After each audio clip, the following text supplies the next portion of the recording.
Cooperación triangular para el fortalecimiento de la implementación de la EIT en Colombia y Perú. Los países de América Latina y el Caribe implementan la EIT y son epicentro de innovaciones y buenas prácticas, convirtiéndose en referentes para otros países implementadores. Alemania, Colombia y Perú implementan desde 2018 un proyecto de cooperación triangular para el fortalecimiento de los procesos EIT en los países y el intercambio de experiencias entre ellos. Este tipo de cooperación permite establecer una relación de tipo horizontal, en donde cada país ha aportado desde sus conocimientos y competencias y ha recibido apoyo según sus intereses. En Colombia, se han apoyado las discusiones sobre pagos ambientales y la implementación subnacional, mientras que en el Perú se ha documentado la experiencia subnacional ya en marcha y se ha apoyado la concepción de su portal de datos. Este proyecto se realiza gracias al apoyo del Fondo Regional para la Cooperación Triangular en América Latina y el Caribe, instrumento del Ministerio Federal de Cooperación Económica y Desarrollo de Alemania para apoyar a la región. Con el apoyo de Cooperación Alemana, GIZ, EIT Colombia, EIT Perú.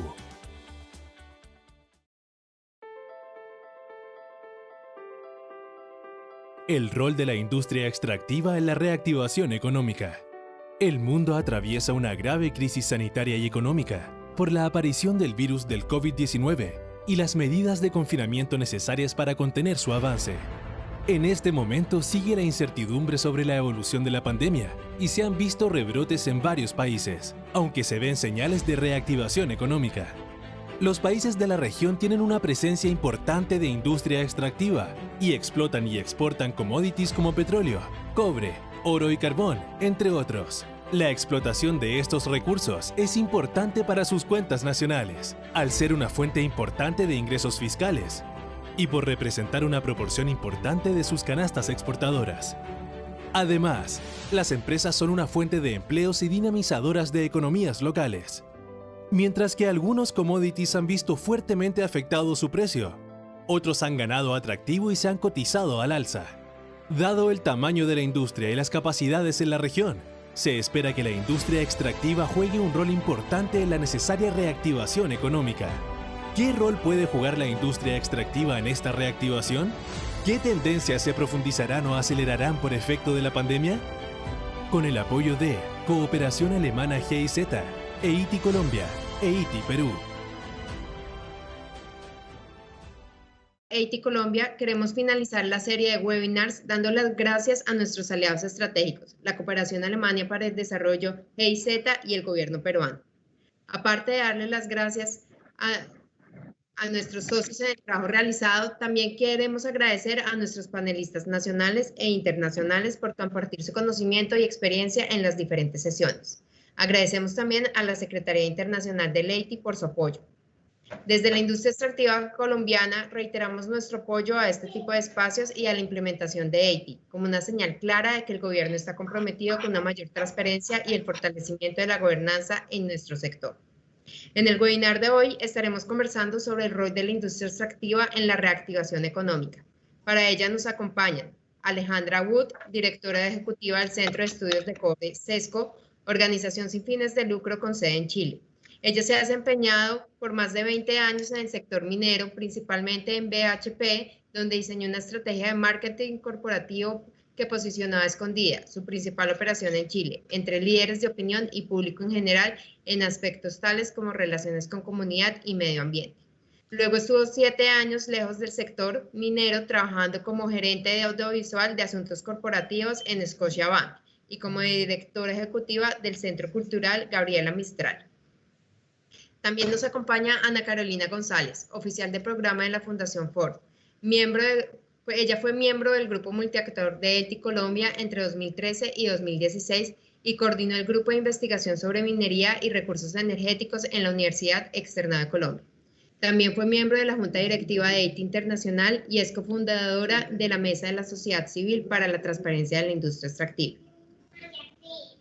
También nos acompaña el ministro de Mesa, el ministro Diego Mesa. El ministro Mesa es economista de la Universidad de Concordia en Canadá. Tiene una maestría en economía de la Universidad de McGill. en Canadá y es titular de la designación CFA del SFA Institute en Estados Unidos. Antes de ingresar al gobierno, el ministro se desempeñó como economista y experto del Departamento de Política Fiscal del Fondo Monetario Internacional durante 2 periodos que suman más de 10 años, en los cuales lideró y participó en misiones de asistencia técnica en políticas públicas para la industria extractiva en más de 25 países. El ministro también se ha desempeñado como gerente economista senior de la firma consultora PricewaterhouseCoopers en Alberta y British Columbia en Canadá, donde asesoró a clientes del sector público y privado en temas de energía, petróleo y minería. También nos acompaña Jaime Gálvez Delgado, viceministro de Minas del gobierno peruano. Es economista de la Universidad Católica del Perú y se ha desempeñado en varios cargos en el sector público y privado.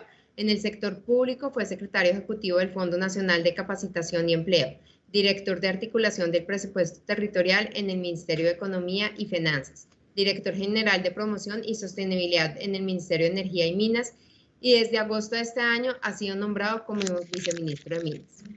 Y por último nos acompaña Nicolás Mainling. Nicolás es economista de la Universidad de Birmingham y magíster en Ciencias Económicas de la Universidad de Warwick, ambas en Reino Unido. Su trabajo se ha concentrado en el sector extractivo y ha trabajado en el sector público, privado y la academia. Ha trabajado en el diseño de estrategias y herramientas para maximizar los beneficios y minimizar las externalidades de las inversiones en el sector extractivo. Recientemente su interés ha girado en torno a la integración de los objetivos de desarrollo en sus estrategias y en el rol de la industria extractiva en la transición energética. Iniciaremos la sesión de hoy con una presentación de 20 minutos por parte de Nicolás Mainling, seguida de una discusión moderada por él, tomando como eje el rol de la industria extractiva en la reactivación económica. Todo el webinar se hará en español. La audiencia internacional tendrá acceso a traducción simultánea en inglés y estaremos también recibiendo preguntas del público en general, así que los invitamos a formular las preguntas. Doy paso entonces a Nicolás para que inicie su presentación. Muchas gracias. Excelente, muchísimas gracias Lore y bueno, felicitarlos también por esta serie de webinars que sé que ha sido mucho trabajo, pero creo que también ha sido un éxito total. Entonces, felicitaciones por eso. Bueno, estimados ministro Mesa, viceministro Delgado, Ana Carolina González, Alejandra Wood y participantes. Yo en mi presentación trataré de dar una visión general de algunos de los impactos que hemos visto en el sector minero de la región andina debido a la pandemia mundial. Y luego hablaré de unas tendencias de más largo plazo y cómo también la pandemia ha impactado a esos. Y con eso espero que sirva como una buena base para el debate posterior, ¿no? Que intentaré a moderar lo mejor posible. Entonces, déjeme intentar a compartir la pantalla.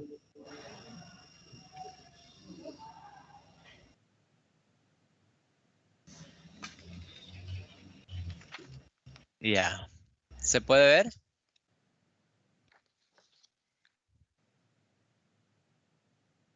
¿Sí? Sí. ¿Está? Sí. Ok, perfecto.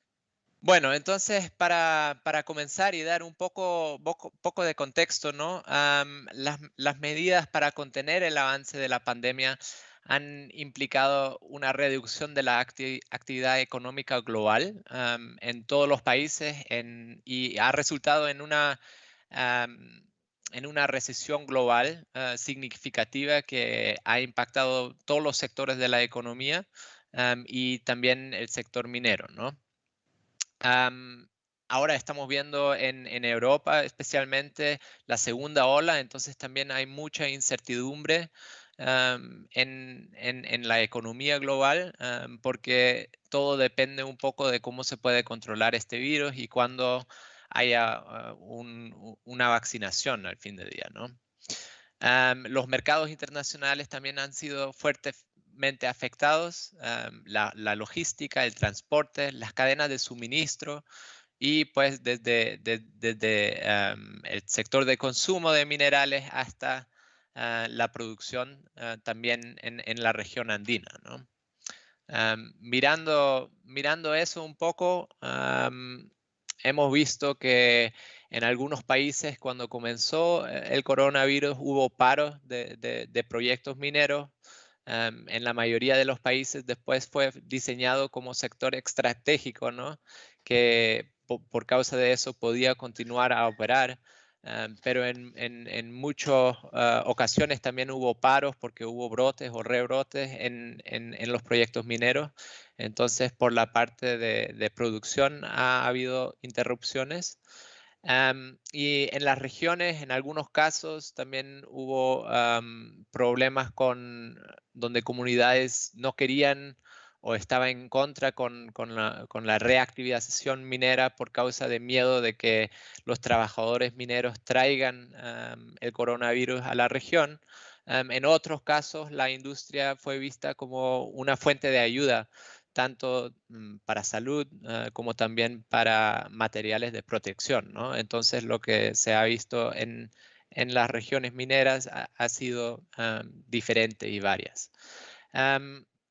Y bueno, y también interesante observar que los precios generalmente cuando todo esto comenzó bajaron muy rápidamente, con excepción del oro, y de ahí con los paquetes de recuperación de los países consumidores, primariamente, ¿no? Los Estados Unidos, Europa y China, se vio de nuevo la subida de algunos precios de algunos commodities. Esto muy diferenciado por commodity, ¿no? Aquí en este gráfico incluí 4 commodities que son relevantes para los países que están hoy en esta reunión. El petróleo ha caído desde el comienzo del coronavirus que ven por la raya negra, ¿no? El primer brote, desde ahí ha caído por 36% y hubo esa bajada significativa en abril, ¿no? Carbón también ha bajado los precios de 17%. Y bueno, oro constantemente ha incrementado los precios porque los inversionistas también lo ven como un commodity seguro, ¿no? De inversión. Cobre ha sido muy volátil, como he mencionado al comienzo, bajó rápidamente el precio y de ahí con los programas de recuperación, especialmente en los países consumidores, hemos visto que los precios se han recuperado y hoy en día están hasta por encima de lo que se ha visto en 2019, ¿no? También mirando un poco de una vista global, qué está pasando en el sector minero general en términos de inversiones, han caído significativamente en este año, en 2020, pero si vemos cómo se comparan las diferentes regiones en el segundo quarter de 2020, vemos que Latinoamérica sigue siendo un sitio que atrae a inversiones del sector minero. A la vez, se abren preguntas sobre la dependencia de los países o algunas regiones que son fuertes en la producción minera, ¿no?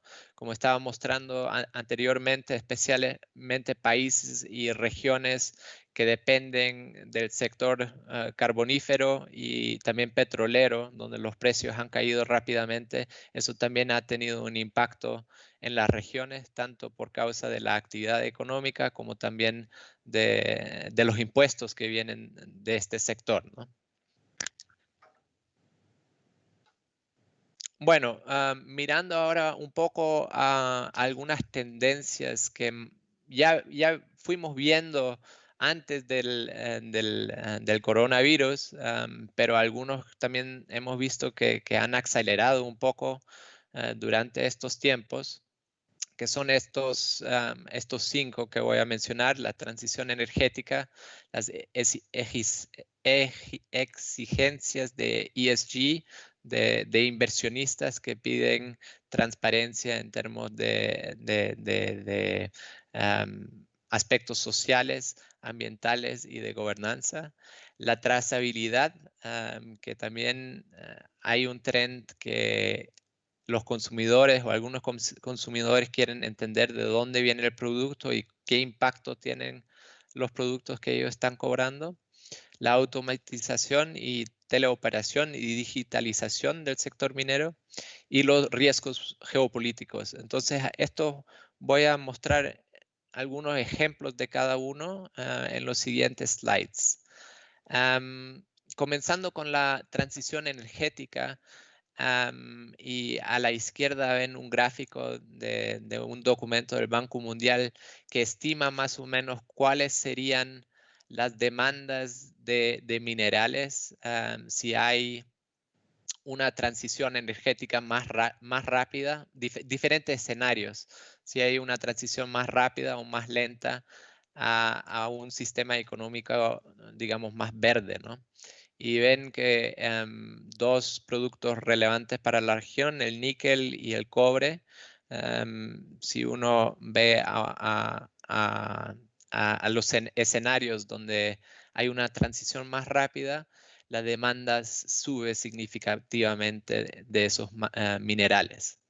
Ahora, relacionándolo un poco con la pandemia, al otro lado ven el presupuesto de la Unión Europea, que si uno lo compara con el presupuesto de recuperación de la crisis financiera, hay un enfoque mucho más a la parte verde, ¿no? Entonces, en este presupuesto, 30% están diseñadas para intentar llegar a una economía más verde en Europa, que apunta un poco que esta transición, por lo menos en Europa, se está acelerando también por causa de la pandemia, ¿no? La segunda tendencia son las exigencias de ESG. Esto es de los inversores.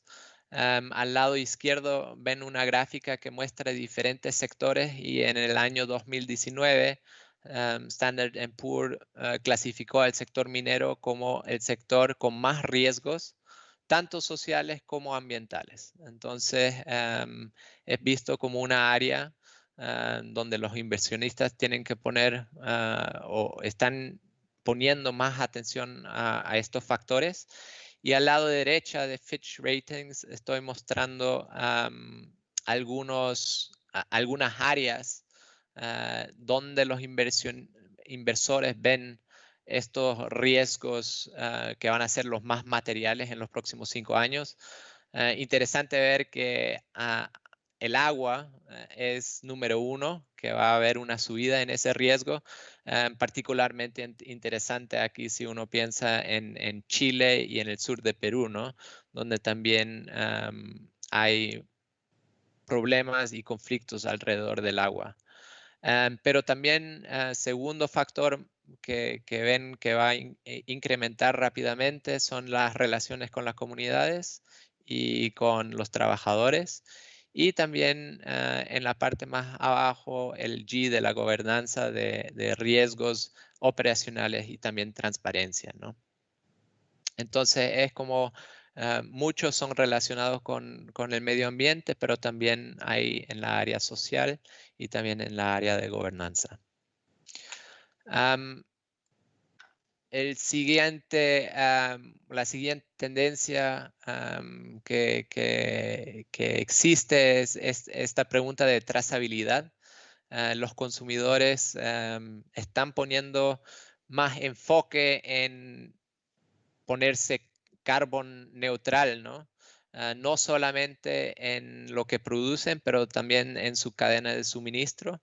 Aquí al lado izquierdo ven una foto de hélices aluminio, que es un nuevo producto desarrollado con el soporte también de Apple para intentar reducir las emisiones de carbono de Apple. Solo para dar un ejemplo de un consumidor, digamos, que está apostando o está también mirando al sector minero, digamos, y de proceso minero, de cómo reducir la huella de carbono. En la región también tenemos al Copper Mark, que es diseñado para el cobre, y ahí también hay una conversa de trazabilidad a lo largo de la cadena del suministro. Entonces, no solamente certificar las minas para las buenas prácticas, pero también para que se pueda ver, el consumidor pueda ver de dónde viene el producto. Automatización y teleoperación. Bueno, este es un factor que también ha incrementado en los últimos años. Ahora, en tiempos de COVID, también se ha visto una reducción de trabajadores en algunas operaciones sin necesariamente ver una bajada de producción. Entonces, por causa del coronavirus y por causa que no se deberían estar juntos tantas personas en espacios chicos, también puede jugar como un factor que incrementa ¿no? esta tendencia de la adopción de nuevas tecnologías por el sector minero.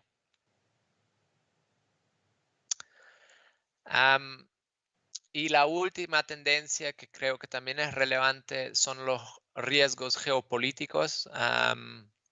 Especialmente en los últimos meses hemos visto entre las economías más grandes del mundo tensiones que están incrementando en relación con el sector minero. Creo que es relevante destacar estas listas de minerales críticos que están desarrollando tanto en Europa como también en los Estados Unidos, como también en Japón y otros países, ¿no? Que se dice, ok, tenemos que asegurar que para nuestras tecnologías y nuestras transiciones energéticas tengamos acceso diversificado a minerales y no ser dependientes solo de una región que produce los minerales o donde se procesan esos minerales. Entonces creo que este factor geopolítico también puede tener un impacto al sector minero y al sector y a países productores. Entonces ahí sería interesante ver cómo opinan esta tendencia. Bueno, eso para dar un poco contexto, ¿no? Y las tendencias que nosotros hemos visto viniendo. Ahora en los países andinos también hay una esperanza muy fuerte que el sector minero apoye a la recuperación económica en los países andinos. Aquí sacamos algunos ejemplos de la prensa, tanto en Perú, ¿no? Aquí el título lee, el sector minero tiene un rol clave en la reactivación económica, como también en Colombia, industria minera protagonista clave en la reactivación económica, y también en Chile. El Ministerio de Minería impulsa cartera de 18 proyectos por 17.000 millones para apoyar proceso de reactivación. Y un ejemplo de cómo está afectando también la tecnología, el sector. Crisis destruye 50.000 empleos en la minería, pero crece la participación de mujeres. Entonces, son todos impactos que creo que están misturando un poco estas tendencias que estamos viendo más a largo plazo con los impactos que estamos viendo de la pandemia. Bueno, especialmente ahora uno siempre tiene que ver con un poco de crítica las proyecciones de precios porque casi siempre están mal, y especialmente en tiempos como estos. Pero para dar un ejemplo de cobre y del níquel, ¿no? Y esto es relacionado con la demanda y con la transición energética también se prevé que a largo plazo los precios de estos minerales también van en una subida. Entonces ahí hay, digamos, una oportunidad para atraer inversiones en el sector minero y que apoye en la recuperación de los países andinos.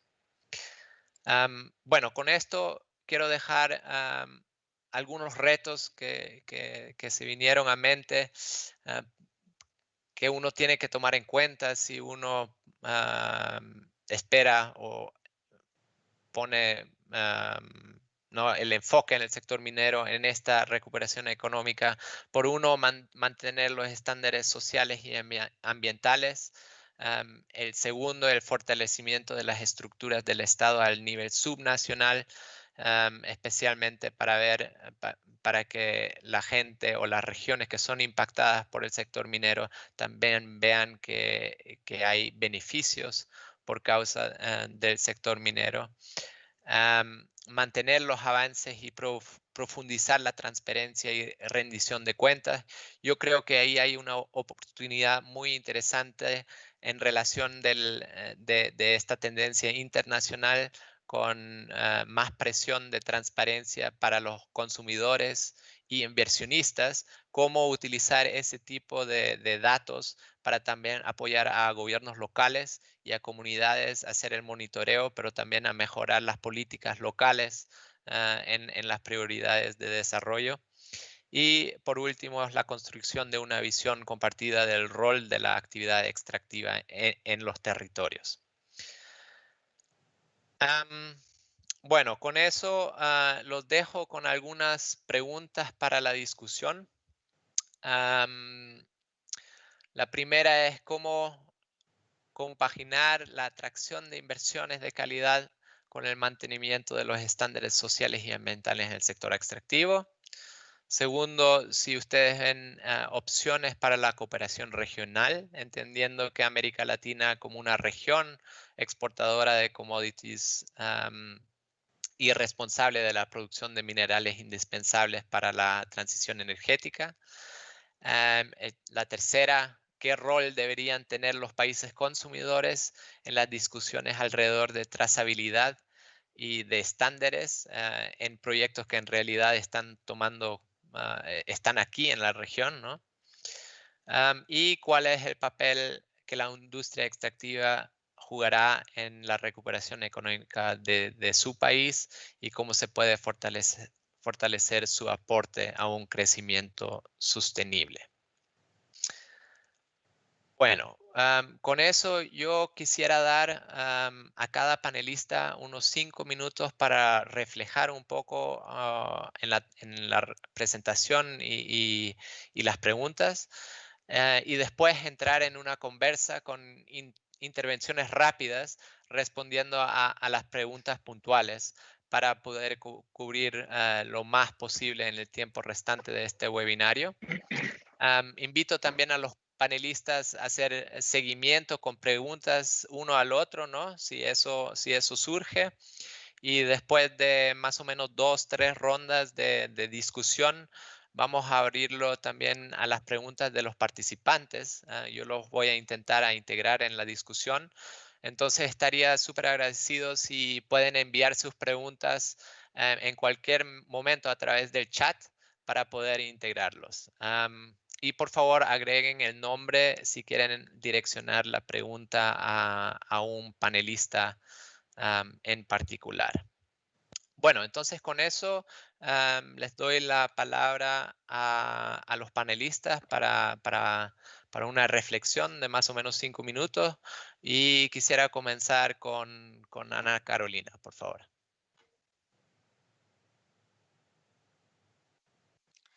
Muchas gracias, Nicolás, y buenos días a todos y a todas. Muchas gracias a los colegas de GIZ por esta invitación y muy complacida de estar aquí con el ministro Mesa, con el viceministro Galvis y con Alejandra Wood discutiendo de este tema tan importante.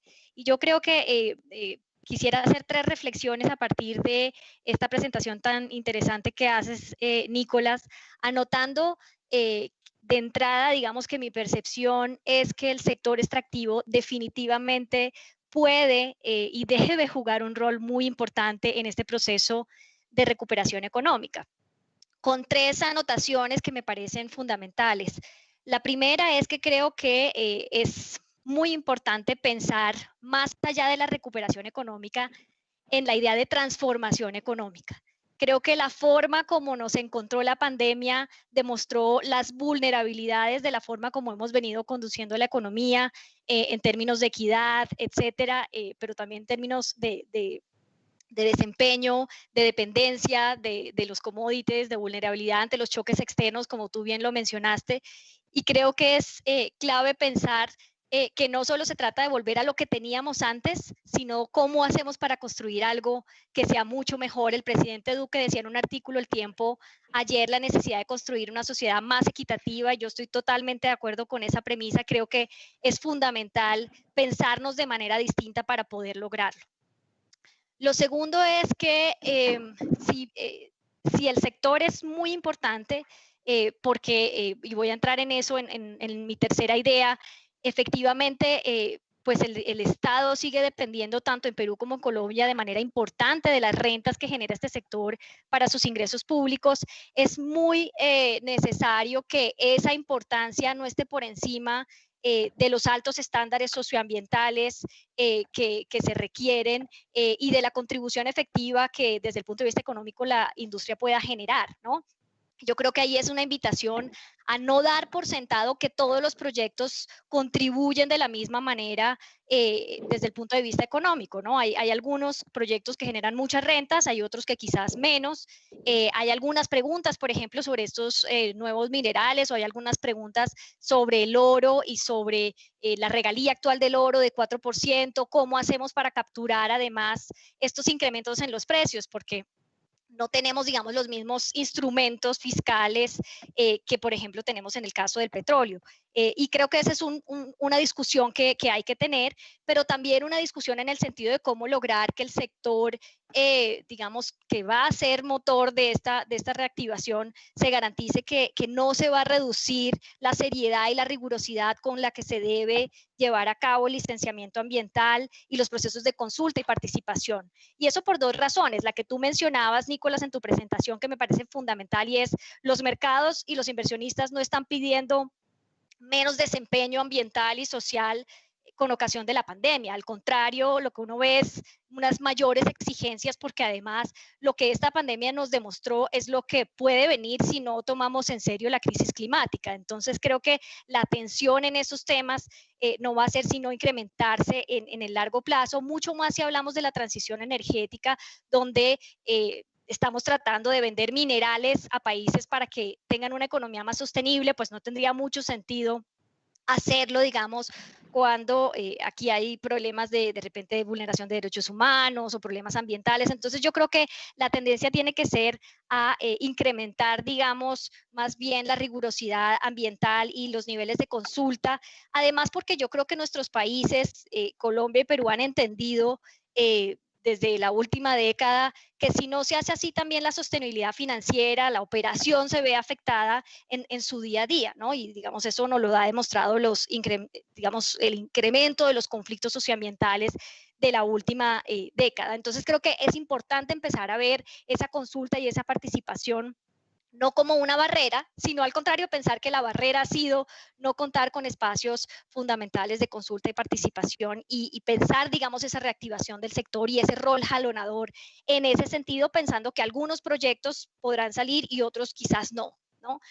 Pero que, digamos, esa es como la parte de la ecuación. Y la última idea es que creo que el sector es muy importante, además, como decía, esta importante dependencia de los ingresos que genera el sector y el potencial de ingresos que genera el sector, pero pues eso tampoco necesariamente es una buena noticia, ¿no? Esa dependencia. Y creo que el rol que el sector y las empresas mismas pueden jugar en la diversificación es fundamental. No solo, digamos, en la diversificación de la canasta minera, sino en la diversificación de la economía. Las empresas saben en el nivel local que no son intensivas en empleo y que es fundamental apoyar otras formas de generación de empleo en lo local, por ejemplo, en el sector agropecuario, que con la pandemia se vio la importancia de mantener, garantizar la seguridad alimentaria, etcétera.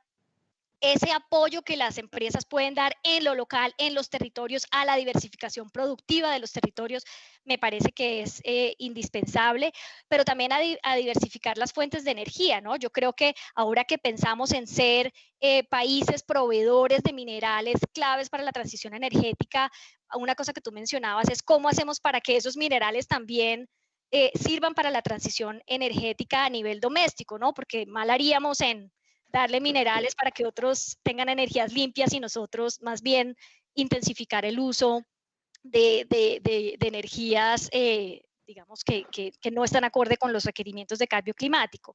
Y además, por último, un rol que me parece fundamental del sector es, desde el punto de vista de las rentas que genera, de las regalías, del canon minero, cómo ser más audaces, inteligentes en la forma como se invierten esos recursos para llegar a las poblaciones que van a ser más vulnerables por la pandemia, especialmente a las poblaciones rurales y a las poblaciones étnicas, pero además cómo invertir de manera que podamos potenciar esa transición hacia una economía más justa, más sostenible, en línea con los compromisos que nuestros países, los dos, que son abanderados y tienen un rol tan importante en esta lucha contra el cambio climático, han adquirido.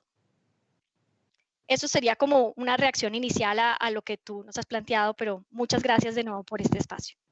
Excelente, Ana Carolina. Déjame pasar la palabra a Alejandra para su intervención. Gracias, Nicolás. Bueno, agradezco a Eti esta invitación. Saludo a Ana Carolina, al ministro Mese, también al ministro Gálvez. Bueno, estoy de acuerdo con gran parte de lo expuesto por Ana Carolina. Creo que estamos todos de acuerdo que los minerales son esenciales para la vida moderna y para la transición energética. Y en ese sentido, nuestro continente está muy bien posicionado para proveerlo. En el caso de Chile, sobre todo, hemos sido dotados no solamente con una riqueza mineral, sino que también con una gran capacidad de obtener energía renovable para producir esos minerales. Y sin embargo, estamos en una suerte de encrucijada.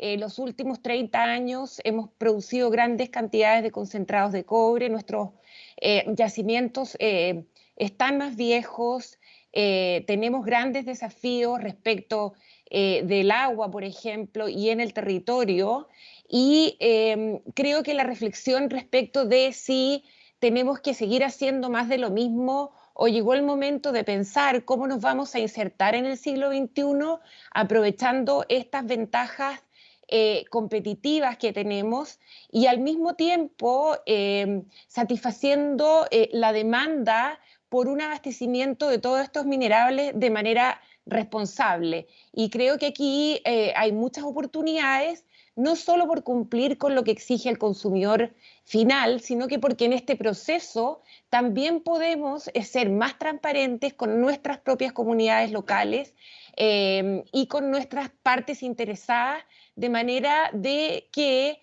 el hecho de ser un país minero sea una oportunidad virtuosa en términos de poder construir aguas arriba una oferta de servicios y tecnología en torno a la minería que sea exportable. Creemos que ahí es donde hay que complejizar nuestra actividad económica en torno a esta gran ventaja competitiva, pero también tenemos la obligación de hacerlo de manera más inclusiva y sostenible.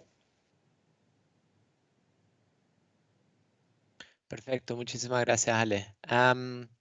Ministro Mesa, le paso la palabra. Sí, gracias. Un saludo a todos y a los panelistas y a Nicolás, y también agradezco el espacio para compartir acá en este panel bilateral o multilateral.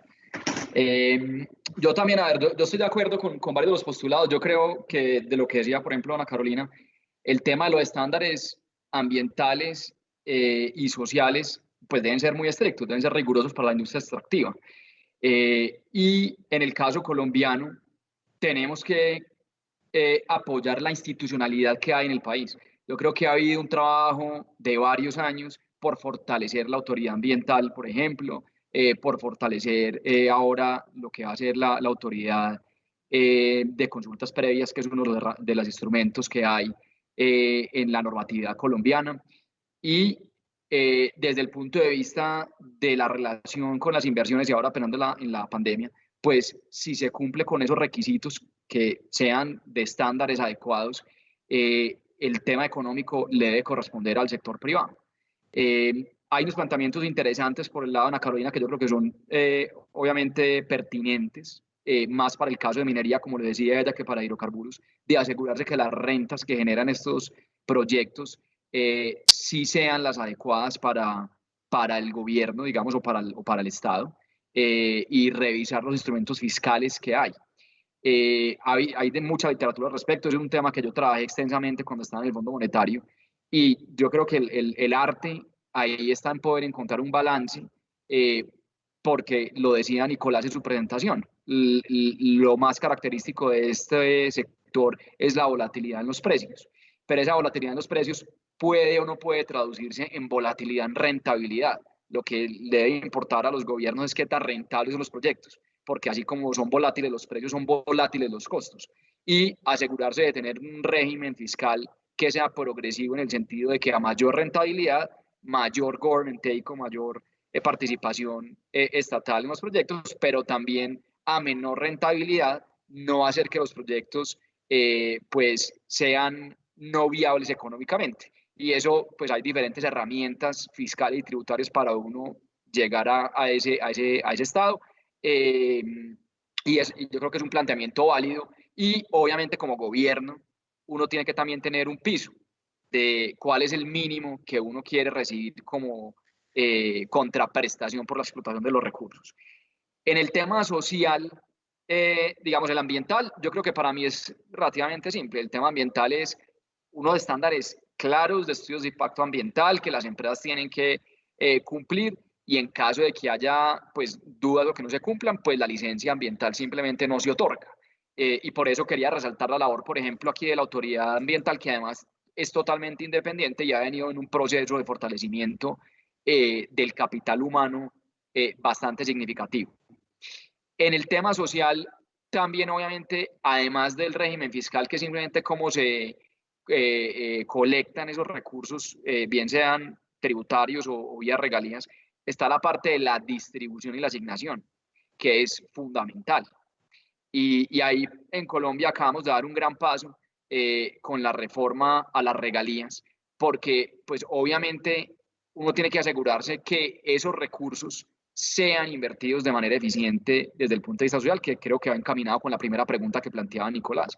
Y invertidos ¿de qué manera? De que asegurarse que esas regiones donde hay producción de hidrocarburos de minería, pues sean las regiones que tengan cubiertas sus necesidades básicas, que tengan una capacidad de diversificar, como decía Ana Carolina, porque está bien que nos apalanquemos en los recursos, pero pues por definición y por naturaleza son recursos finitos, y hay que pensar en un mediano o en un largo plazo en un plan de diversificación económica, de diversificación de capacidades laborales en esas regiones.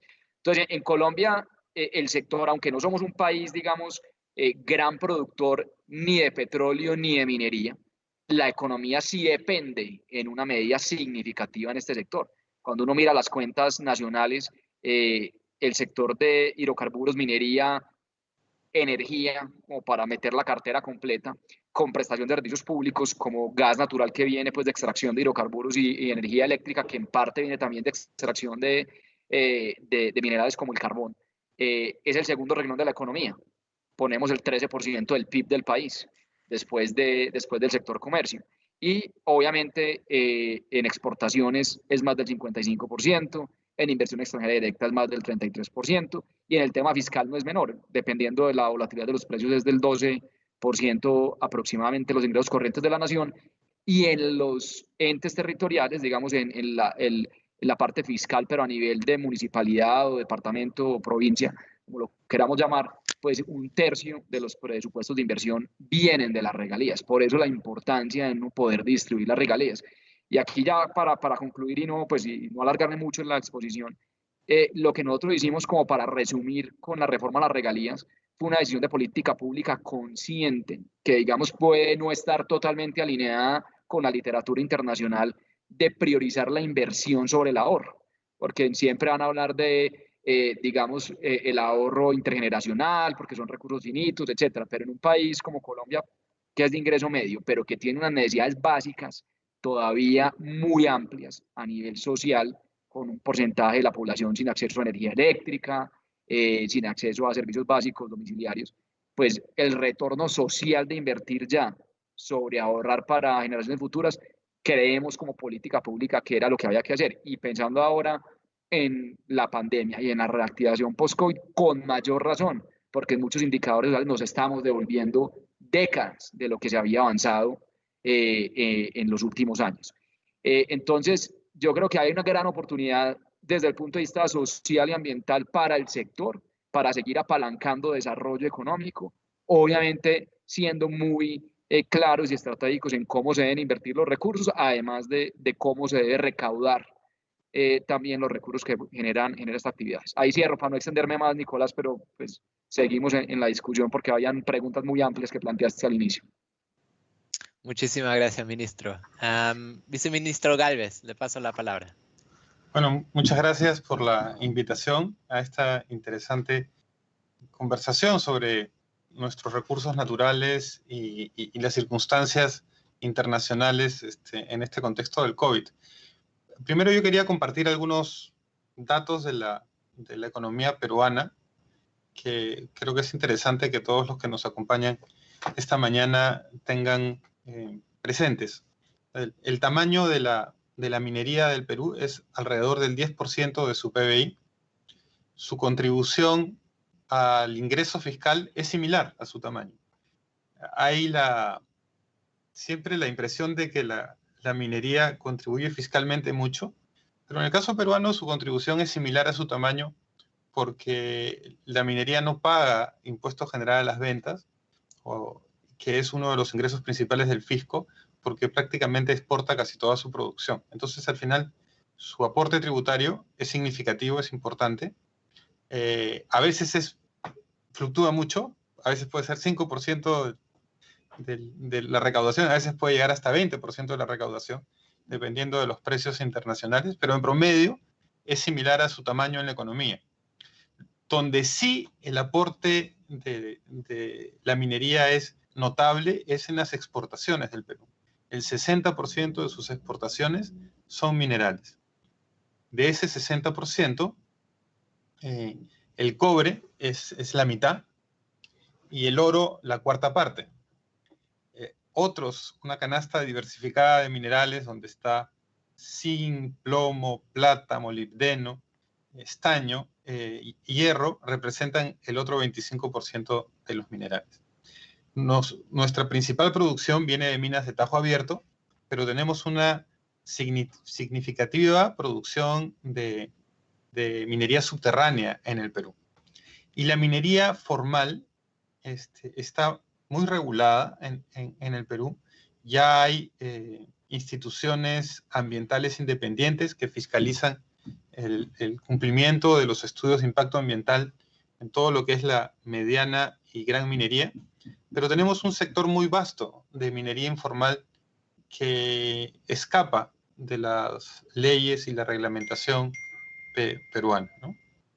Entonces, eso era para darles una idea del marco donde se desarrolla la minería en el Perú.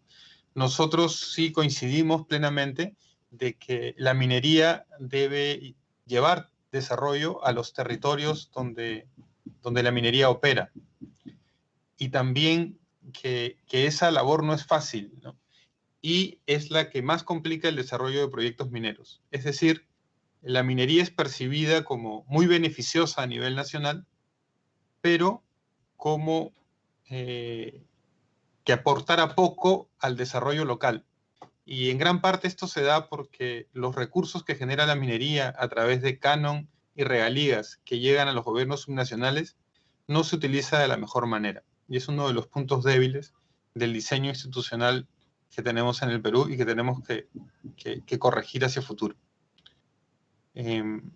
También quería compartir con ustedes que compartimos la idea de que la minería debe servir para la diversificación productiva del país y que no solo debemos exportar minerales, sino también minería. Es decir, toda esta cadena de proveedores que tiene la minería deben poder desarrollarse y deben poder también brindar bienes y servicios hacia el exterior. Y con eso el aporte de la minería al país sería mucho mayor.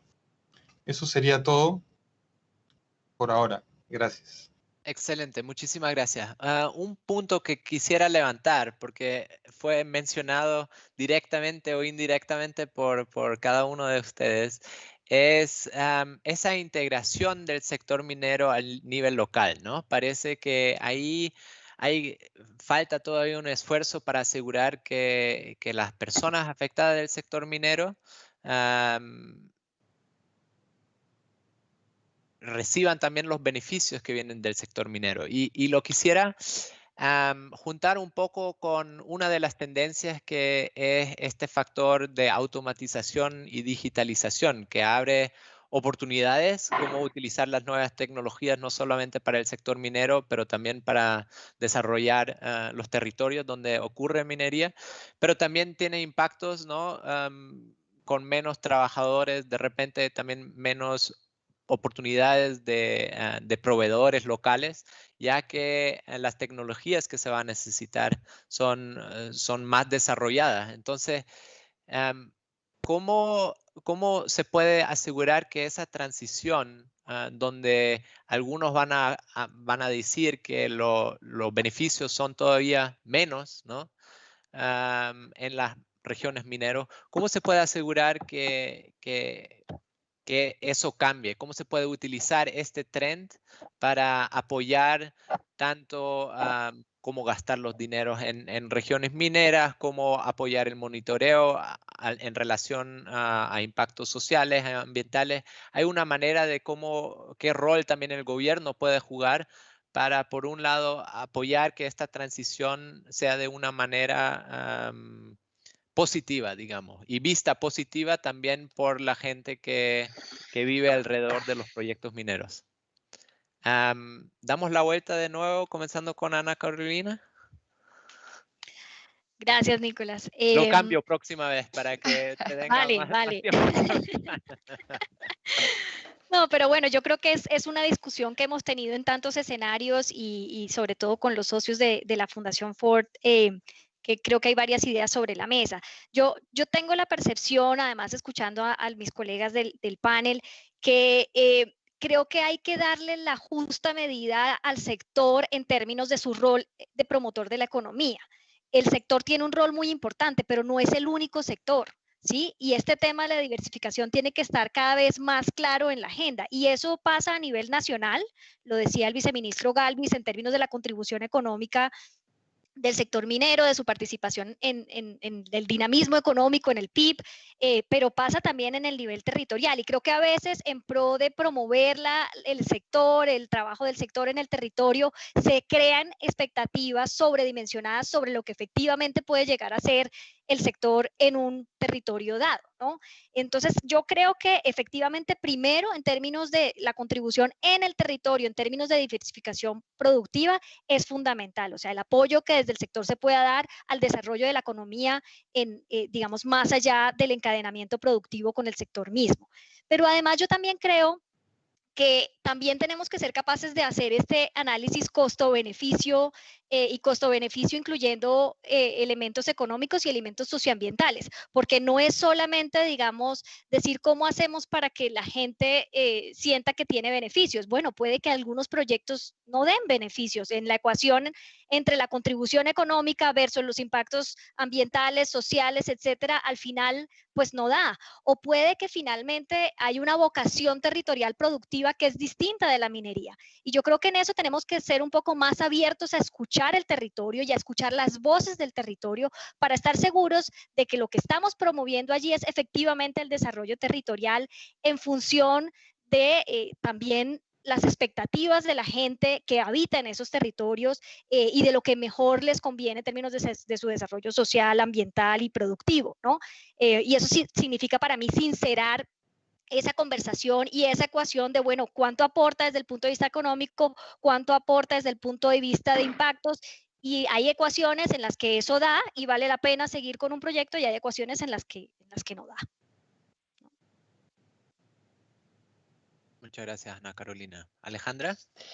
Bueno, mira, nosotros pensamos, Nicolás, que la revolución industrial 4.0 está en pleno despliegue, pero los impactos y frutos de la misma están aún por venir, ¿ya? Creo que las adopciones de las tecnologías digitales, tales como la automatización y la robótica,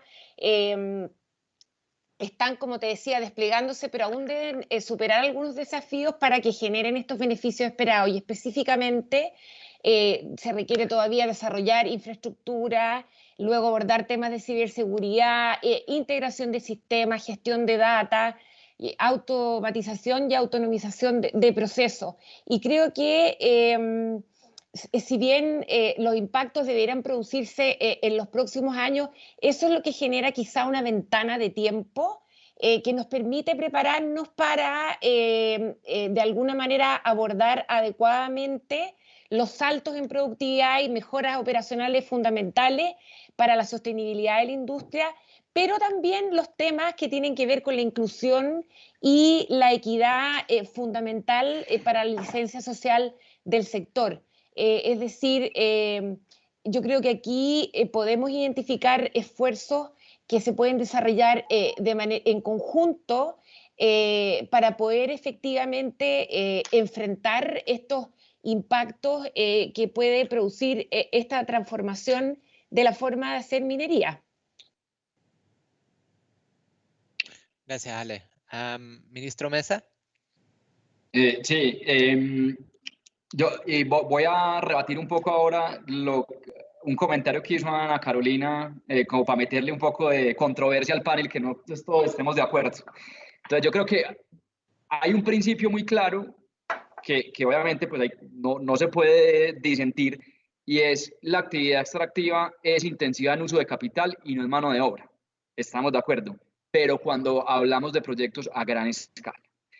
En nuestros países, tanto en Perú como en Colombia, hay una actividad minera ancestral, artesanal muy grande, que es intensiva en la mano de obra. Y es una actividad que se realiza desde hace más de 485 años. Justamente ayer yo estaba en un pueblo del departamento de Caldas, aquí en Colombia, donde ha sido un pueblo que de los primeros títulos ya con regalía los entregó, por ejemplo, Simón Bolívar, y todavía están vigentes. Y ahí esa minería, yo creo que tenemos que encontrar la forma de formalizarla, pero teniendo muy claro que va a seguir siendo una minería de pequeña escala, donde probablemente esos procesos de automatización y digitalización no van a penetrar en el muy largo plazo, si no es que nunca. Entonces yo creo que a gran escala, obviamente, pues son procesos que van a mejorar las operaciones con una afectación, yo diría que ya marginal en la mano de obra, porque hoy ya esas operaciones no son intensivas en mano de obra. Donde tenemos una gran oportunidad que sí va a seguir aportando empleo es en tecnificar y formalizar para que esa minería de ancestral o artesanal, si la queremos llamar, se haga respetando el medio ambiente. En Colombia le hemos apostado a una política de enfoque diferencial, porque tampoco le podemos exigir a un minero que es unipersonal lo mismo que se le exige a una empresa que va a hacer una minería subterránea profunda desde el punto de vista ambiental.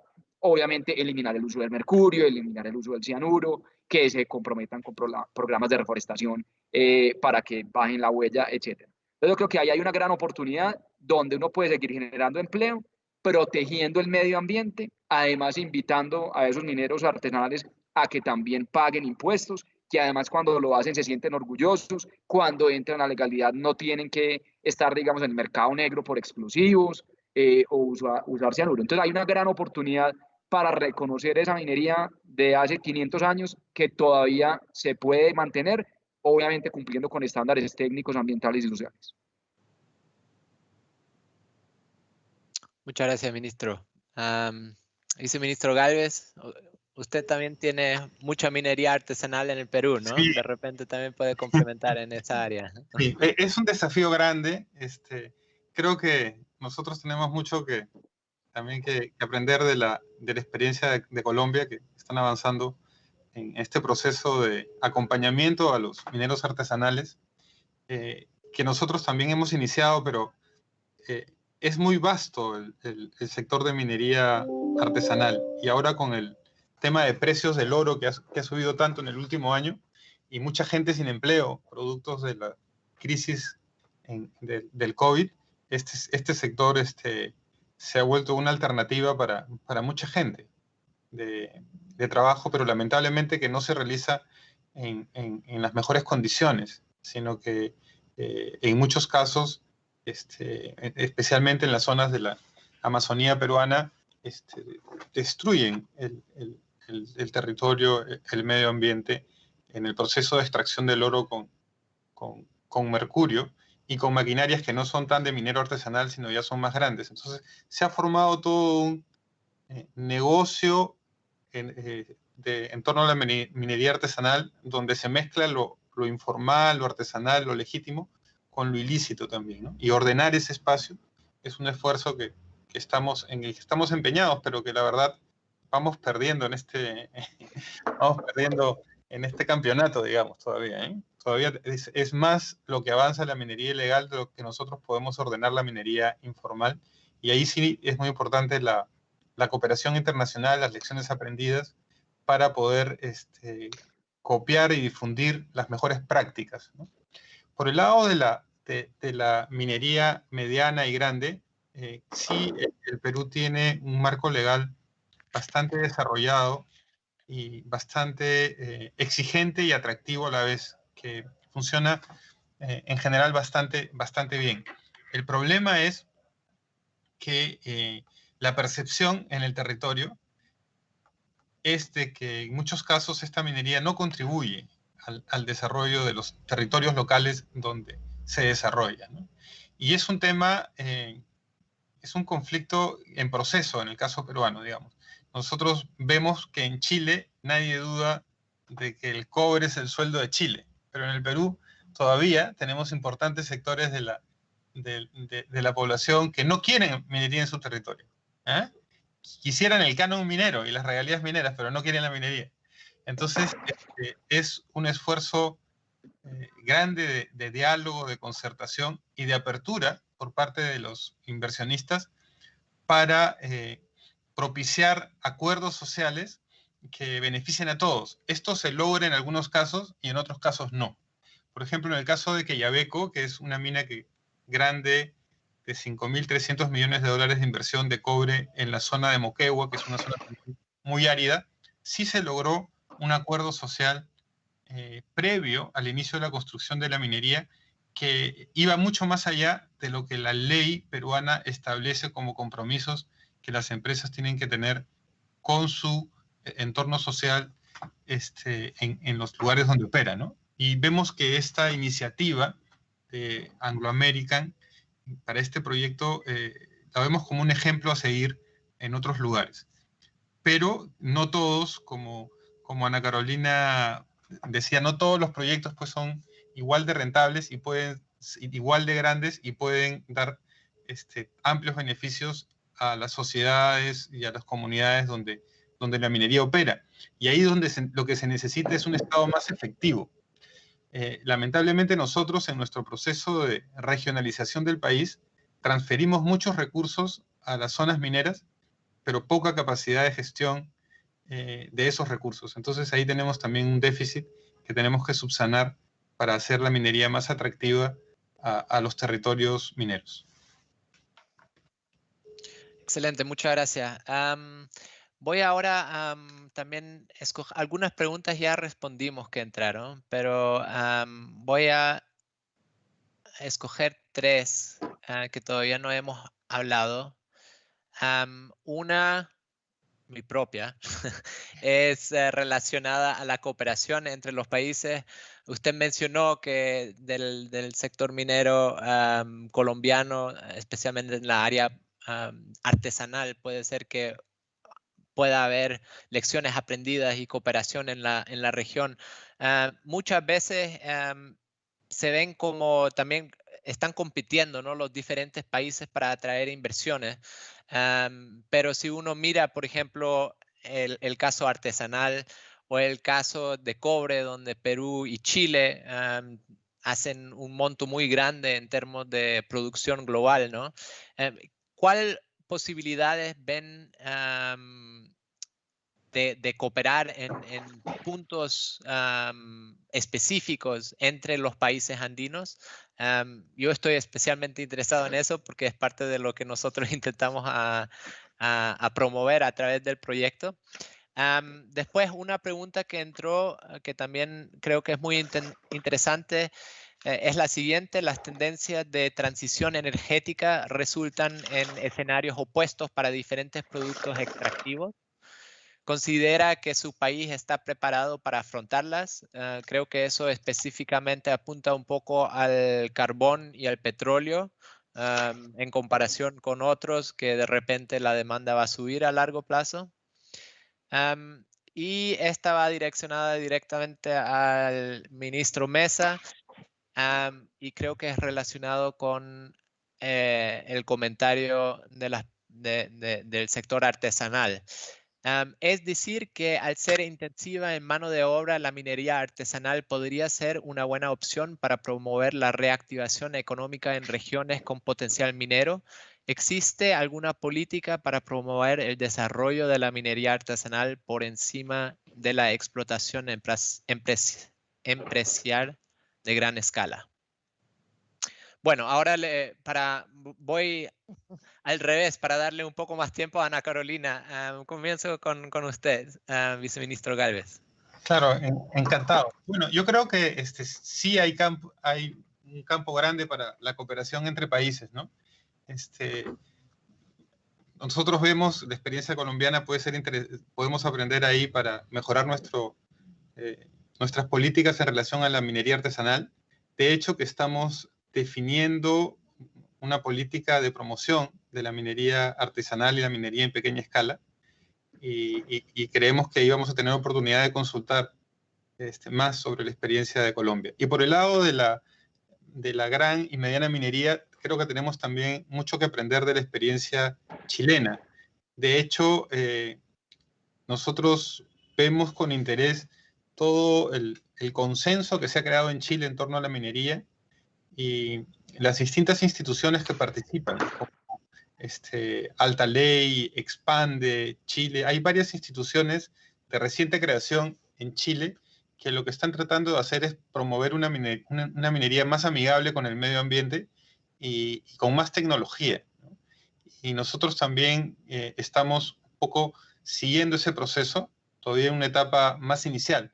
Por ejemplo, hay un tema de la hoja de ruta tecnológica para la minería, que Chile ha desarrollado ya hace algunos años y ha actualizado recientemente, y nosotros estamos recién elaborándola y tratando de aplicarla. Y aquí la idea es que el país no exporte solo minerales, sino exporte minería, es decir, exporte conocimiento y desarrolle el sector de sus proveedores mineros con alianza con otros proveedores de talla internacional, y que fomente la innovación y la tecnología también en este mundo de los proveedores mineros, que también es un mundo muy dinámico y que es mucho más diverso y vasto de lo que uno podría imaginar a simple vista. Entonces, creo que ahí hay un par de ejemplos. Creo que hay un tercero, y es el tema con el que iniciamos esta conversación en torno a cómo el territorio minero puede desarrollarse gracias a la presencia de los recursos naturales, y no solo el Estado nacional beneficiarse, sino también el territorio minero. Cómo logramos mejorar nuestras políticas públicas para que la minería, en lugar de ser cuestionada en los territorios, sea solicitada por los territorios locales. Eso es interesante. Y ahí creo que esta alianza minería-agricultura es algo que todos los países debemos fomentar. Ya, muchas gracias. Ministro Mesa. Sí, voy a responder ahí dos de las preguntas que hiciste, obviamente la que estaba pues directamente dirigida a mí, pero la primera, que era sobre el tema de transición energética y cómo pueden haber escenarios opuestos como resultado de la transición. Yo creo que más que opuestos, lo que puede terminar habiendo es resultados o políticas complementarias con diferentes energéticos. Y uso el caso de Colombia para ilustrar lo que estoy diciendo. Nosotros, una de las políticas banderas en esta administración es la incorporación masiva de energías renovables no convencionales, por dos razones muy simples. Una, porque Colombia tenía un gran potencial para desarrollar tanto la energía eólica como la solar, y pues no nos habíamos, digamos, estábamos rezagados por cualquier cantidad de razones, pero pues ya estaba todo dado, faltaba, digamos, un empuje desde el punto de vista político, pública y regulatorio para lograrlo. Y, y dos, pues porque tenemos unos compromisos también, obviamente, de desarrollo sostenible, de acuerdos internacionales como COP21, etcétera. Nuestra matriz en Colombia y nuestro potencial es muy diverso. Tenemos una matriz de generación que es muy limpia, porque dependemos en 75% de hidroeléctricas, que es un recurso renovable, pero a pesar de que somos muy limpios, estamos muy expuestos a efectos de cambio climático, como el fenómeno del Niño, que nos pone los embalses en estrés cuando ocurre el fenómeno, que antes era más predecible, ahora se ha vuelto mucho más impredecible, y pues eso obviamente genera también incertidumbre. Entonces ahí entra la complementariedad de las energías renovables no convencionales, pero también obviamente todos conocemos la variabilidad de ese recurso y que necesita tener un respaldo para evitar, por ejemplo, lo que pasó en California el mes pasado, donde un exceso de generación con energías renovables pues llevó al sistema a una situación de estrés por la variabilidad de este tipo de fuentes o de tecnologías. Entonces aquí en Colombia tenemos gas natural, tenemos carbón. Obviamente pensando en la transición y pensando en que tenemos que cumplir con los compromisos internacionales, hemos decidido desarrollar una estrategia de portafolio. No discriminar ningún energético, pero sí ver cómo podemos complementar los diferentes recursos que tenemos en Colombia. Y eso es lo que estamos haciendo. Entonces, eso desde el punto de vista, digamos, energético como tal. Obviamente el carbón, que es nuestro principal producto de exportación minero, tiene otra serie de complejidades ya no asociadas a la generación energética en Colombia, por lo que ha pasado a nivel internacional con el carbón y que la pandemia además aceleró o agudizó ese mundo post-carbón en el que estamos entrando en particular. Y ahí pues digamos que es una conversación aparte donde nos toca buscar una estrategia de una transición justa que ya la han vivido estados de Estados Unidos, la han vivido otros países. Entonces era simplemente para decir que no creo que hay, digamos, escenarios opuestos, sino que hay escenarios complementarios que nos permiten utilizar los recursos de una manera óptima desde el punto de vista ambiental, económico y social. La pregunta puntual de la minería artesanal. No creo que pueda ser lo suficientemente fuerte para que sea un motor de reactivación. Yo creo que en la reactivación, además de la generación de empleo y de reactivar la economía y atraer más inversión, obviamente pesaría más los grandes proyectos mineros, pero sí creo que es una fuente para preservar el empleo que ahí está de manera formalizada. Y por eso hable ahora del enfoque diferencial que tenemos en Colombia, tanto en el punto de vista técnico como en el punto de vista ambiental, para traer a esos mineros que hoy lo hacen de una manera informal a la legalidad, dándoles acompañamiento técnico, bancarizándolos, por ejemplo, que entren al sistema bancario. Creo que hay una gran oportunidad de preservación de empleo y de formalización de empleo, que creo que es fundamental. Y ahí simplemente para cerrar, y pues obviamente comparto lo que dijo el viceministro, y hay que separar también muy bien cuál es esa minería informal o artesanal de la que es extracción ilícita. Y en Colombia, pues lo que hemos decidido, y además me ha tocado hacer mucha pedagogía porque los pequeños mineros pueden interpretar que se les va a perseguir, y es todo lo contrario. Nosotros tenemos una política de, obviamente, perseguir la actividad ilícita, porque creo que aquí en Colombia, inclusive en una escala mucho mayor que en el Perú, se ha vuelto una fuente de financiación de grupos al margen de la ley, inclusive más rentable que el narcotráfico en Colombia, y porque se vuelve obviamente más atractivo para los grupos al margen de la ley, porque por ejemplo una vez sale el oro, transportar oro ya es mucho más fácil que transportar 1 gramo de cocaína, desde el punto de vista, digamos, de fronteras internacionales y pues de lo que genera, digamos, el transporte de los dos productos. Entonces, una lucha frontal contra la actividad ilícita absoluta. Radicamos inclusive un proyecto de ley para endurecer penas, para perseguir todos los eslabones de la cadena, que no se persiga solamente el que hace la extracción, sino el que hace el beneficio, el que hace el transporte, al que comercializa. Pero todo el apoyo a esos mineros artesanales, donde creemos que se puede preservar y formalizar empleo de manera importante. Excelente, muchísimas gracias. Alejandra.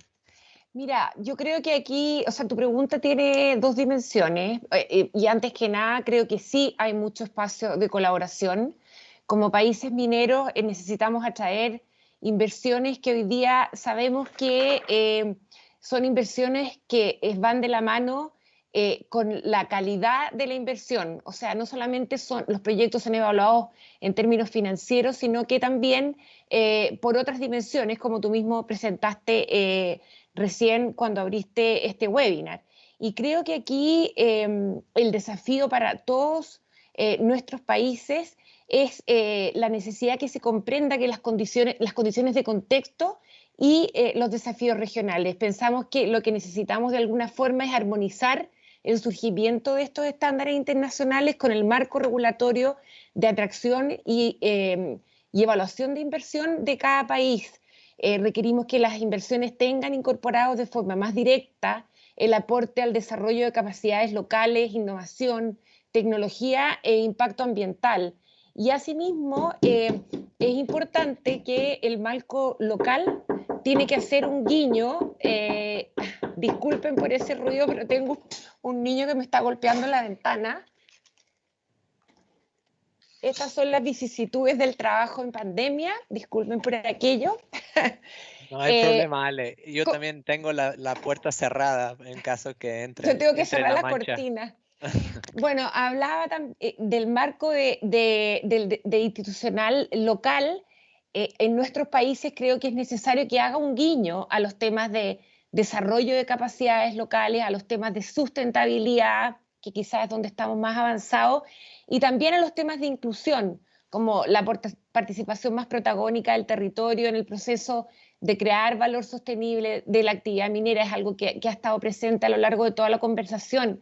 Hay que poner mayor acento en ver cómo la inversión social se complementa con la inversión productiva, y es esta la que tiene, porque es esta la que tiene quizás la mayor capacidad de impactar en los territorios.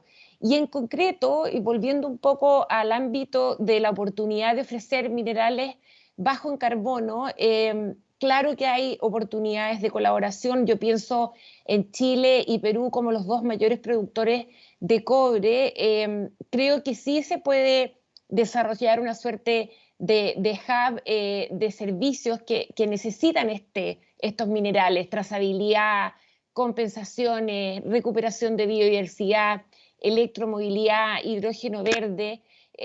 Claro que cada país puede hacer esto por su cuenta, pero yo creo que hay tremendas oportunidades y sinergias de existir una agenda integrada que permita estandarizar, por ejemplo, sistemas de desarrollo de capital humano, una estrategia integrada en términos de servicios medioambientales, generar hojas de ruta para el desarrollo de soluciones tecnológicas, en donde quizás los países tengan diferentes especializaciones. Por ejemplo, en el caso de Chile, claramente tenemos ventaja en el ámbito de la energía solar o el hidrógeno verde, pero solamente el detalle de pensar que entre Perú y Chile en el futuro cercano tendremos la flota de camiones de alto tonelaje más grande del mundo a hidrógeno verde, da para pensar que sí tenemos muchos espacios para cooperar. Estos desafíos sin duda son de tal escala que yo creo que requieren sumar esfuerzos y capacidades para efectivamente convertirnos en una región que ofrece no solamente los minerales que el mundo necesita, sino que las soluciones bajas de carbono y sostenibles que el mundo también necesita. Muchas gracias, Ale. Ana Carolina. Gracias, Nicolás. Yo creo que voy a hacer un comentario sobre la pregunta de los diferentes commodities y luego sobre el tema de cooperación. Sobre este tema, a mí me parece que es muy importante los pasos que demos en nuestros países para pensar a futuro en la descarbonización y digamos, obviamente que el impacto que esto va a tener sobre la apuesta que Colombia ha hecho en términos de carbón es importante, pero también en términos del petróleo, ¿no? Aunque no sea tan inminente como la del carbón. Y en el caso del carbón, yo creo que una de las cosas que me parece súper importante es lo que decía el ministro Mesa en términos de pensar en una transición justa y sostenible para esas regiones que son tan dependientes hoy de la actividad en el Cesar y la Guajira. Creo que es interesante que son en parte regiones donde también se puede dar la transición energética hacia otros tipos de energía, pero creo que es muy importante empezar más temprano que tarde. O sea, yo creo que ya estábamos atrasados en empezar a pensarnos este tema de la transición justa, de la diversificación productiva en estos territorios. Pero creo que es también clave digamos que no terminemos atrapados en que porque se nos cerraron los mercados a nivel global, entonces vamos ahora a empezar a usar el carbón en Colombia, porque pues una de las cualidades, como decía el ministro Mesa de Colombia, es que tenemos una matriz energética digamos, relativamente limpia, y si bien pues hay muchos retos en términos de la estabilidad de la energía, etcétera, creo que lo peor que nos puede pasar sí es que empecemos a incrementar el peso del carbón. Entiendo que entre 2018 y el 2019 aumentó en un 5% el uso del carbón como fuente de energía eléctrica en Colombia y creo que, digamos, hay circunstancias coyunturales que podrían explicar esto, pero creo que esa es una alerta que tenemos que tener en cuenta. Y en el caso del petróleo, pues si bien no significa ya pensar en la transición en todas las regiones hoy que hacen petróleo, sí repensarse la apuesta de seguir explotando petróleo, por ejemplo, en la Amazonía, que es uno de los ecosistemas más sensibles, digamos, del mundo, que además es el potencial, digamos, de bosques fundamental para el cambio climático. Entonces creo que hay varias pistas que hay que explorar en términos de esa transición energética y eso tanto en Colombia como en Perú, ¿no? Pero creo también, Nicolás, que en términos de cooperación, para ir a la segunda pregunta, hay muchísimas oportunidades. Tú hacías una pregunta en tu presentación sobre cómo compaginar esto de atraer inversiones versus estándares ambientales y sociales, y creo que parte de uno de los problemas que se enfrenta este sector es que muchas veces la competencia por atraer inversiones se da a ver quién reduce más los requisitos ambientales y sociales. Y si es que hay una cooperación a mucho más alto nivel entre los países para tener ciertos acuerdos mínimos de estándares socioambientales, etcétera, eso se puede, yo creo que mejorar. Y hay algunas iniciativas que están andando en África, entre países africanos, posibles proveedores de minerales para la transición energética en términos de conversar alrededor de la Unión Africana sobre acuerdos en este sentido, porque se sabe que va a venir un boom de estos minerales y creo que en América Latina podríamos tener algo así. Entiendo que la CEPAL está liderando algo en esa vía y a mí me parece que sería fundamental porque sería un apoyo clave para garantizar que este boom minero que viene se hace con las condiciones de gobernanza y socioambientales que son las que necesitan nuestros países. Pero además creo que hay muchos potenciales en términos de aprendizajes más allá de la operación minera, etcétera, sobre los temas de consulta y participación. Tanto el gobierno de Colombia como el gobierno de Perú han firmado el acuerdo de Escazú y los gobiernos, digamos, hicieron declaraciones en términos de compromisos importantes sobre participación ambiental. Hubo un estudio que sacó Espacio Público con GRADE, Espacio Público de Chile con GRADE, sobre diferentes esquemas de participación, consulta y diálogo en los dos países, y creo que ese es un tema sobre el cual se podría aprender mucho más entre los países para garantizar que hay, digamos, buenas prácticas que se comparten. Y sobre todo para entender, yo creo, Nicolás, que no es solo cómo hacemos más atractivas las inversiones para el territorio, sino cómo escuchamos también mejor al territorio, ¿no? Porque es que el territorio puede decirnos muchas cosas sobre cómo hacer esta minería de mejor manera y en dónde sí y en dónde no y bajo qué condiciones, ¿no? Entonces no siempre es como la socialización de los proyectos y de los beneficios posibles, sino también de escucharlos para poder diseñarlos de manera que cumplan más con estas expectativas. Excelente, muchísimas gracias. Estamos casi a la hora. Les quisiera dar como un minuto final. Nosotros hablamos mucho de muchos temas, pero oír un poco qué piensan que tienen que hacer ahora en los próximos meses. Todavía estamos en la pandemia y ahora hemos hablado mucho de qué vamos a hacer a largo plazo, ¿no? Pero volver un poco al presente y cuál es el próximo paso que ustedes ven clave en los países donde ustedes están trabajando. Un minuto muy corto para después cerrar, por favor. Comienzo de nuevo con el viceministro Gálvez, por favor. Encantado, gracias. Bueno, en relación a la pandemia, nosotros todavía no nos hemos recuperado del todo en el sector minero. Las minas de tajo abierto están casi recuperando el nivel pre-COVID, pero las minas subterráneas todavía tienen problemas con la disponibilidad de mano de obra, con los protocolos, y están produciendo como un 20% menos de lo que se producía antes de que sucediera el estado de emergencia sanitaria, ¿no? Entonces, yo creo que el sector está avanzando y hacia fin de año la minería va a estar plenamente recuperada. No necesita mayor empuje por parte del gobierno. Los protocolos son cada vez mejores y hay muchas cosas que conversar, sí, con los trabajadores, porque ahora están haciendo turnos laborales más largos y eso trae algunas complicaciones para la vida familiar de los trabajadores mineros. Pero sí quería compartir con ustedes una iniciativa que tiene el Perú, que es que se llama RIMAY, que es una palabra quechua que significa convergencia y diálogo, que es un centro de convergencia y buenas prácticas mineras que se inició hace unos años y propuso una visión para el Perú. Pero lo interesante es que esta visión surgió de representantes no solo de las empresas, sino también de la sociedad civil, del mundo académico y del Estado. Y esta iniciativa la estamos retomando ahora para proponernos nuevos desafíos para tener una mejor minería hacia el futuro. Y uno de los ejes de esta propuesta es llevar esta visión, discutirla en los territorios. He escogido 2 zonas del Perú, una zona norte en Cajamarca, otra zona sur en Moquegua, donde se van a hacer estos diálogos regionales, precisamente con lo que proponía Ana Carolina de escuchar a las regiones, ¿no? No solamente ir a empujarles el proyecto de cualquier forma y con gran entusiasmo, sino escuchar a las regiones y que los proyectos mineros sean parte de un desarrollo territorial regional y respondan a las expectativas de las regiones, ¿no? Vamos a hacer este ejercicio en los próximos meses y vamos a compartirlo más adelante con todos. Nos está apoyando en esta iniciativa el Banco Interamericano de Desarrollo. Excelente, muchas gracias. Ministro Mesa. Gracias, Nicolás. No estuvo tan balanceada la apertura y el cierre que quedamos en la misma posición.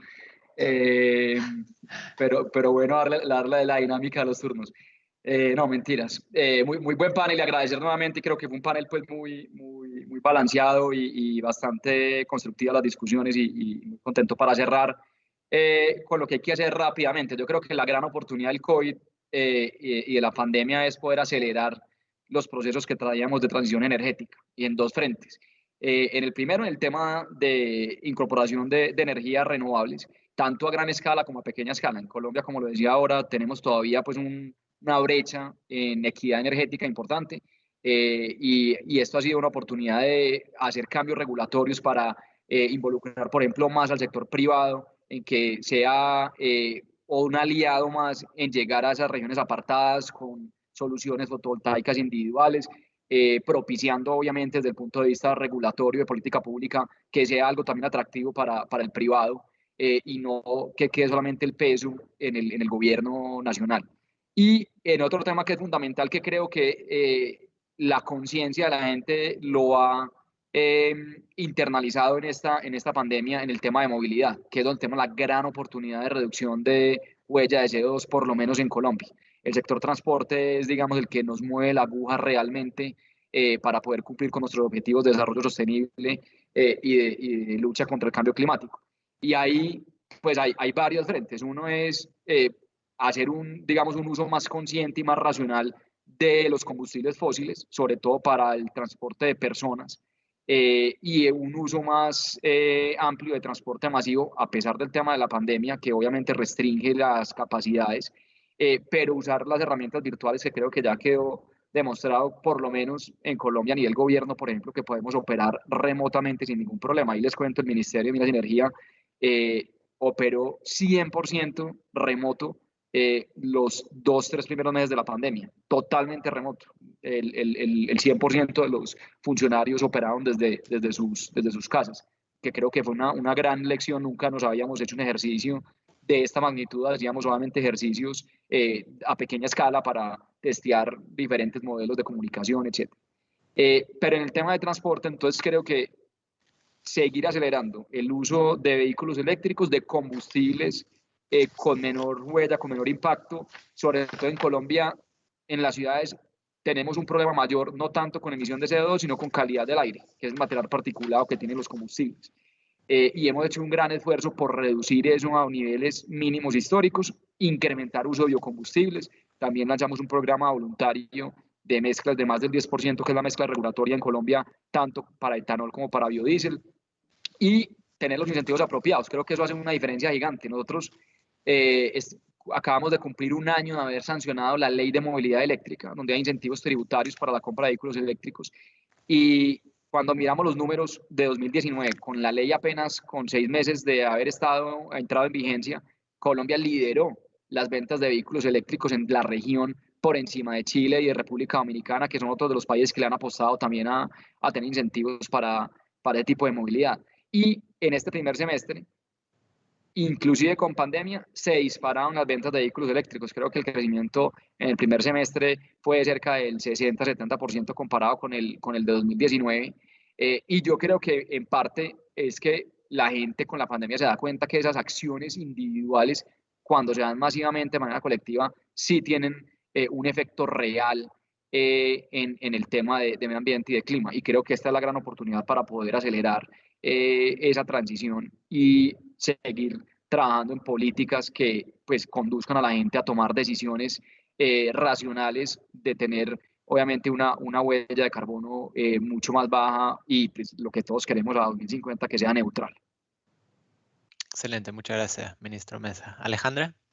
Bueno, a mí me gustaría ver durante los próximos meses que se impulse una recuperación acompañada de las inversiones necesarias para que aceleremos la transformación digital, y en el ámbito de la sustentabilidad que redunde en una mejor productividad de nuestro sector minero, en menores impactos, por ejemplo, en sus emisiones también.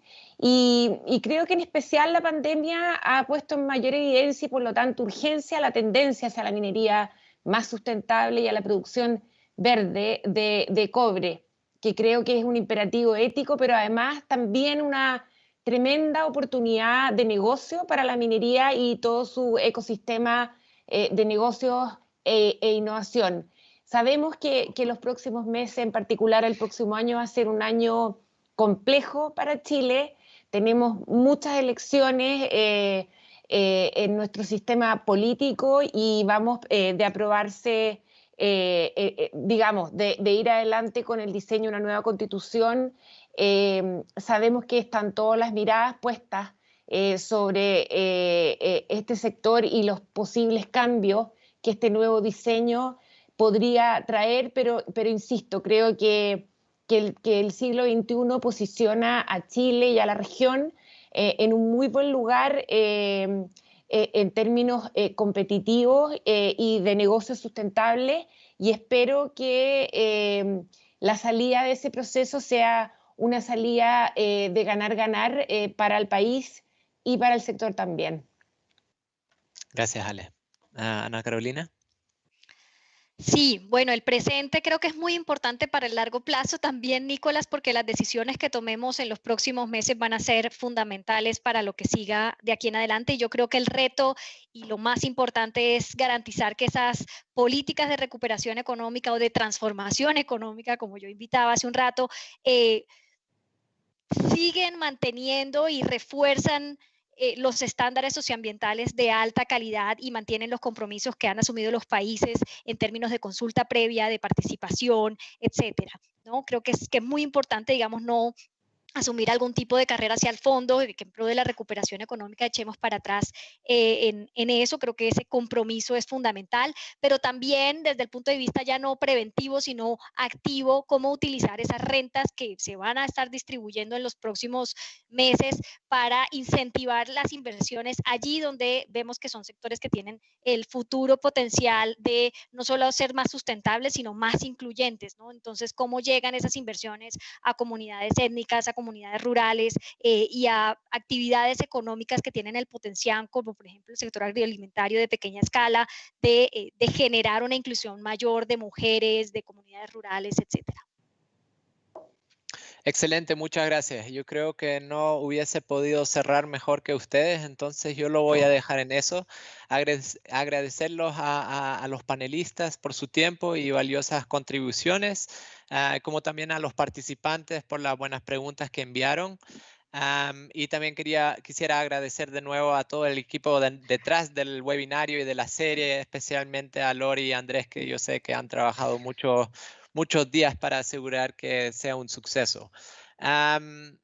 Bueno, con eso, a los participantes solo mencionar que esta serie ya terminó, pero vamos a tener otro webinario el 29 de octubre, en donde Alejandra va a moderar una sesión que enfoca mucho más a los impactos tecnológicos, que un tema que también tocamos hoy. Entonces, si quieren participar en esa sesión con expertos en ese tema, les pido inscribirse en minsus.net o contactarnos a nosotros. Y bueno, con eso, muchísimas gracias de nuevo. Espero que tengan un buen día y espero verlos el 29 de octubre. Gracias. Gracias. Chao, chao. Adiós. Chao, hasta luego.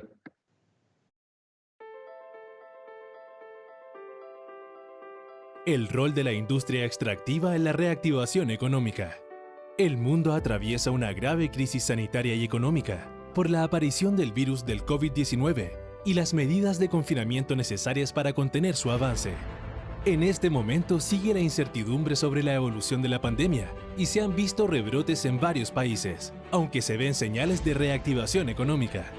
Los países de la región tienen una presencia importante de industria extractiva y explotan y exportan commodities como petróleo, cobre, oro y carbón, entre otros. La explotación de estos recursos es importante para sus cuentas nacionales, al ser una fuente importante de ingresos fiscales y por representar una proporción importante de sus canastas exportadoras.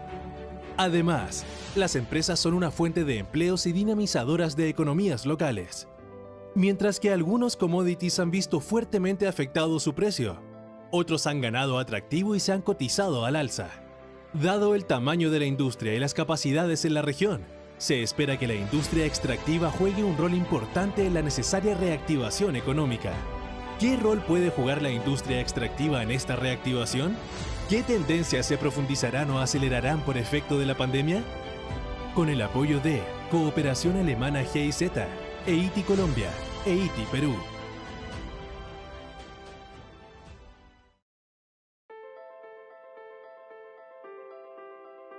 El rol de la industria extractiva en la reactivación económica.